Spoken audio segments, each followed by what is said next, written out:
Kathy Griffin, in a minute we're going to go over your shameful loss last year for the Emmys. But first, I want to cover the fact that you weren't even nominated this year for appearing on Law & Order SVU. Everybody who ever is on that show gets nominated, and Margaret just got a nomination in that guest category. What's wrong with you? I believe that it's possible that Anne Margaret is conspiring with Ryan Seacrest and maybe a couple of the guys from Mythbusters, I can't even say it, and Oprah, to take me down. Wow. Or possibly, who else is up in that category? In the guest category for yes. Against Anne Margaret? I don't know. You've stumped me. I don't have that page. But let's go over this conspiracy theory you have. It's not like it's your job or anything, Tom. I know. You've unmasked me as the fraud that I am. But let's run with this conspiracy theory you have, because you're bringing in Ryan Seacrest. I like this a lot. He's nominated, of course, as producer of Jamie Oliver's Food Revolution. You know what, Christiane Amanpour? I didn't know you were going to come hitting with the hard-hitting questions right off the gate. So first, okay, you're rubbing the Law & Order SUV in my face. And you know that my mother is so upset about that she has had to console herself in a muumuu with a box of wine.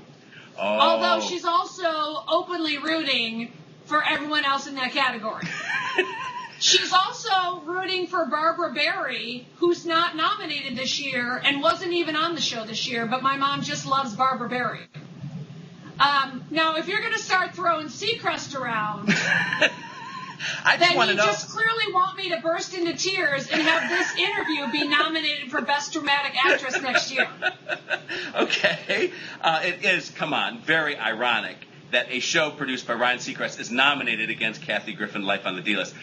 The minute I saw that, a lot of us, we had a good hoop. Now, are you graciously going to thank all the other nominees when you win this year? Well, first of all, it's not unexpected, because I have been trying to tell you, Tom, for years that Oprah and Ryan are conspiring against me. And now I think the jury is in. We have proof, because Ryan Seacrest, who is a television hostess, has now somehow managed to get herself in my Schmemmy category, which I lovingly call the Creative Arts Emmys, for co-executive producing a show that just happens to be in the same category of My Life on the D-List. So the jury is back in. Ryan is clearly trying to kill me. And in addition to that, I am now nervous to get voters too excited about something hilarious I might do if I lose, because I don't want people to vote for me to lose because they think it might be funny. So I just want you to know that whatever I do if I win will be much more entertaining and gratifying than if I was to lose. That's very strategic, very smart. But I'm all about the strategy and not so much about the artistry. So I leave that to Antiques Roadshow. It was a big surprise. A lot of us thought you were going to win last year. Of course, an intervention pulled an Emmy intervention and won. They're not nominated this year, so you're safe. You got rid of intervention. How did you get rid of them, by the way? Did you send them over a case of your mother's boxed wine? I actually got the entire cast and crew of intervention re-addicted to crack cocaine and methamphetamines. Oh, okay. And I plan to do the same to Ryan Seacrest. Make no mistake. But actually, I will say in semi-seriousness that, people make fun of my little category, reality, non-competition, those aren't real shows. But the truth is, I'm up against hardcore, really good shows. That's and right. In fact, even though I'm still bitter about Intervention winning last year, Intervention's a very good show. And so, the category for me is very real. It's no joke. It's not a fake Emmy. It's the real deal. I want to win. And what's interesting and very comical is that, number one, to my knowledge, the 5 years that I've attended the Creative Arts Emmys, Antiques Roadshow is so bored with being nominated, they don't even attend. Now, you know that if I was even to be nominated for Best Earlobe, my butt would be in that seat and I would be excited. I know. So it's shocking, isn't it? I love the Emmys. I am all things Emmys. So I'm there. I'm excited. I want to win. And And also, I think, I'm sure you've heard about the boycott possibly happening with the host category. Oh, yes, Jeff Probst not showing up, yes. Now, I hear that it was Bergeron. I hear that Probst is actually flying back from wherever the heck Survivor is surviving. So as far as I know, Probsty, as I call him, is going. But I will say, here's the phrase you'll never hear from me in my life. I'm boycotting the Emmys. No, I leave that to Katherine Heigl. Mm-hmm. I leave it to Oprah, who's not boycotting but has won so many times. I leave it to Candy Bergen, who, if you recall, won so many times. She actually graciously removed herself. I am not that big a person. I will never remove myself. I will always beg and cry when I lose. That's why we love you. You share this insane lust we all have for fake gold statuettes, and we love you for that. But also, it's an insane lust we have for fake reactions of people that lose and then say, it was just an honor to be nominated. Well, of course, but it sucks to lose. In semi-seriousness here, I don't know if you're aware of this, but this is something to be very proud of for your little category, by the way, and that is who didn't get nominated and who paid the $300 entrance fee to be in the running. And that is shows like John and Kate Plus 8, the Kardashians, Jersey Shore. These shows actually thought they had a chance, and you are the only reality show of your genre that made it in there. So obviously class prevails, right? Well, it's funny because, like I said, people make fun of what I call my category. But the truth is, I'm still Sisyphus. I'm still up against a show co-executive produced by Ryan Seacrest where he got to go on Oprah for an hour and promote it. And I don't think that's going to happen with my show anytime soon. And also Undercover Boss, which premiered after the freaking Super Bowl. I mean, I proudly have tens of viewers. But I stand by my show. And also, last season, in the Emmy episode that they put up, the episode they put up to be nominated was where I took these GLBT kids who didn't know who Matthew Shepard was, who had never heard the word Stonewall, took them to their first rally in favor of, no on 8, yes on gay marriage, got my 90-year-old mother to go to the first rally she's been to since Prohibition, and my mother had the best sign of the rally, which said, gay marriage, I'll drink to that. You're not going to see that on Undercover Boss? Nope. That's great. I meant to ask you and find out what episode you entered. That's a winner.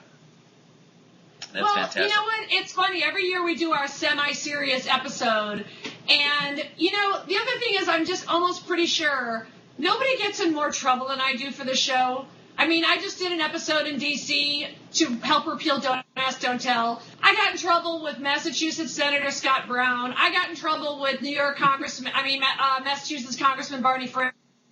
I got in a fight with Michelle Bachmann. And by the way, that was all off camera. So, we're still our little dog and pony show trying to do our thing. If you win the Emmy this year, lastly, Kathleen, what will you do to shock us at the podium? You always, put on another Emmy-worthy show up there at the podium. All right, can I just say, let's cut the crap. I kind of put the Schmemmys on the map. You did. They're on the map because of you. One of the trades actually did an article about it, because people don't get it.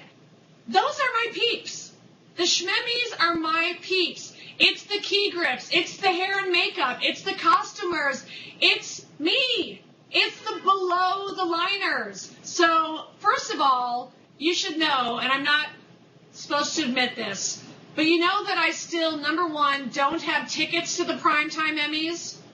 Ooh. Even though I've won 2 and I'm nominated for 2 again. I don't even have tickets to the Primetime Emmys. And also, I've offered to the Academy to be a seat filler.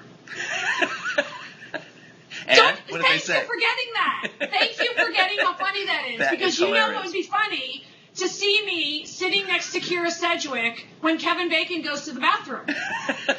That would be the ultimate. That would be the D-list. But I want you to know it's a D-list thing to do. And by the way, nobody else is going to offer to do it. And if I see anyone else doing it, I will call them on stealing my idea. So So I still am open to being a seat filler at the Primetime Emmys. And if I win, let me just say, once again, I don't want to jinx anything, and it really is a horse race. I promise to say something that is water cooler talk, but will not, actually get me banned from anything or kick me off anything. It'll just leave you with just a hint of excitement and regret. That's the Kathy we love and adore. Now, you've won 2 of these. You once told me that you would use them as earrings if you won a second. You won the second. What are you going to do with a third if you win that? Or it doesn't matter. Well, Just first of all, gold. the girls, pardon? Or doesn't it matter that you go into bookends, you go just more gold the better, right? I'm sorry, did you actually say does it matter? Uh-oh. My head is about to explode. Yes, I deserve to be chewed out for that. Matters. First of all, the girls, Emmy and Emily, they need a sibling.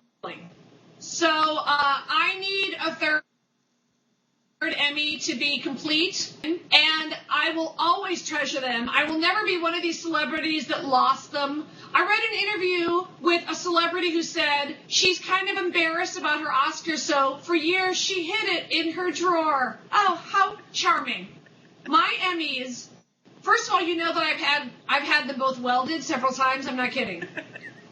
I have taken them so many places, I've had to have them welded, and it's embarrassing because I refuse to go to the Academy because I don't want them to think I'm disrespecting my Emmys. So I've had to go to this really expensive jeweler in Beverly Hills and have them re-welded because I've used them so much that parts of them have come off. So you should know that at least I have the welding down to a science, which nobody from Mythbusters will care about. No, they would never do that. Nor Antiques Roadshow, certainly not Ryan. And so I will love my Emmy. I will take care of her like a child, as if I cared about children, which I don't. And she will be in a place of honor or with me at all times.